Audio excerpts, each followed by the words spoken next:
यवतमाळ जिल्ह्यात पावसाने दडी मारल्याने शेतकऱ्यांसमोर मोठे संकट उभे ठाकले आहे. खरीप हंगामातील पिके वाचवण्यासाठी शेतकरी जीवाचे रान करत असले तरी पाऊस, वीज आणि पाण्याच्या तिहेरी संकटामुळे परिस्थिती दिवसेंदिवस गंभीर बनत आहे. पावसाअभावी अनेक शेतकरी स्प्रिंकलरच्या माध्यमातून पिकांना पाणी देत आहेत. मात्र वाढत्या लोडशेडिंगमुळे सिंचनासाठी आवश्यक वीज वेळेवर मिळत नाही. त्यातच भूजल पातळी खालावल्याने विहिरी आणि बोरवेलमधील पाणीही कमी झाले आहे. परिणामी अनेक शेतकऱ्यांना पिकांना पुरेसे पाणी देणेही कठीण होत आहे.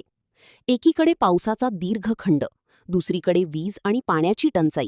या दुहेरी संकटामुळे पिकांचे मोठे नुकसान होण्याची भीती व्यक्त केली जात आहे. यावर्षी जून महिना पूर्ण कोरडा गेला. जूनच्या शेवटच्या आठवड्यामध्ये पावसाची सुरुवात झाली. हा पाऊससुद्धा असमतोल प्रमाणात पडलेला आहे, कुठे कमी कुठे जास्त. आणि जूनच्या शेवटी शेतकऱ्यांनी पेरणी आणि कापसाची लागवड केली आणि त्याच्यानंतर जुलैपासून पावसाने पूर्णपणे ओढ दिलेली आहे आणि हा अल निनोचा प्रभाव मोठ्या प्रमाणामध्ये जाणून राहिलेला आहे. दुबार पेरणी केल्यानंतर ती दुबार पेरणीसुद्धा वाया गेलेली आहे आणि त्यामुळे ज्या शेतकऱ्यांकडे स्वतःची ओलिताची साधनं आहेत, विहीर वगैरे आहेत, ते आपल्या थोड्याफार प्रमाणामध्ये ओलीत करण्याचा प्रयत्न करत आहे. परंतु पाऊस पुरेसा नसल्यामुळे विहिरीची सुद्धा पातळी काही खूप मोठ्या प्रमाणात वाढलेली नाही आहे. त्याच्यामुळे ओलितालासुद्धा मर्यादा आहेत. सोबत इलेक्ट्रिसिटी, लोडशेडिंग, लाईन जाणे हा सुद्धा प्रकार आहे. तरी शेतकरी आसमानी आणि सुलतानी या संकटावरती मात देण्याचा प्रयत्न करत आहे. तरी सरकारने शेतकऱ्यांकडे थोडंसं लक्ष देऊन त्यांच्या समस्या सुधारण्याचा प्रयत्न करावा. उत्पादनावर अनिश्चिततेचे सावट असून शेतकऱ्यांच्या आर्थिक अडचणीही वाढत आहेत.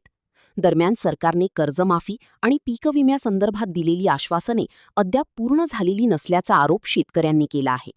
तातडीने आर्थिक मदत, नियमित वीज पुरवठा आणि सिंचनासाठी आवश्यक उपाययोजना करण्याची मागणी आता जोर धरू लागली आहे. शेतकऱ्यांनी जगावं तरी कसं, असा संतप्त सवाल उपस्थित करत शासनाने तात्काळ हस्तक्षेप करून दिलासा द्यावा, अशी मागणी शेतकरी आणि शेतकरी नेत्यांकडून करण्यात येत आहे.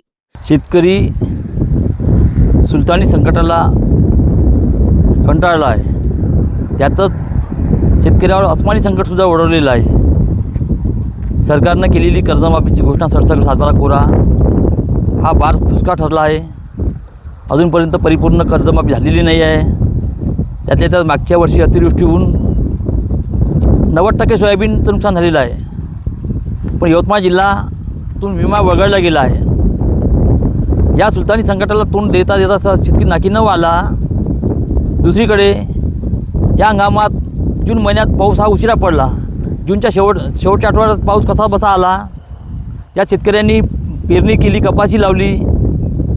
गुजरातमधून बियाणं आणून लावलं शेतकऱ्यांनी. त्याच्यातही पावसाने दडी मारल्यामुळे दुबारा पेरणी झाली. आज 17-18 दिवस होत आहे. पावसाने दडी मारून आहे. पिके जळण्याच्या मार्गावर आहे. काही शेतकऱ्याकडे थोडं पाणी विहिरीला ओलितीचं साधन आहे, ते ओलित करण्याचा प्रयत्न करत आहे. पण सुलतानी संकट, महावितरणची वीज ही 4-4 तास खंडित होत असते, वारंवार खंडित होत असते. शेतकऱ्याचं अतोनात नुकसान होत आहे. मायबाप सरकारनं कुठेतरी या गोष्टीकडे लक्ष द्यावं आणि शेतकऱ्याला या संकटातून वाचवावं.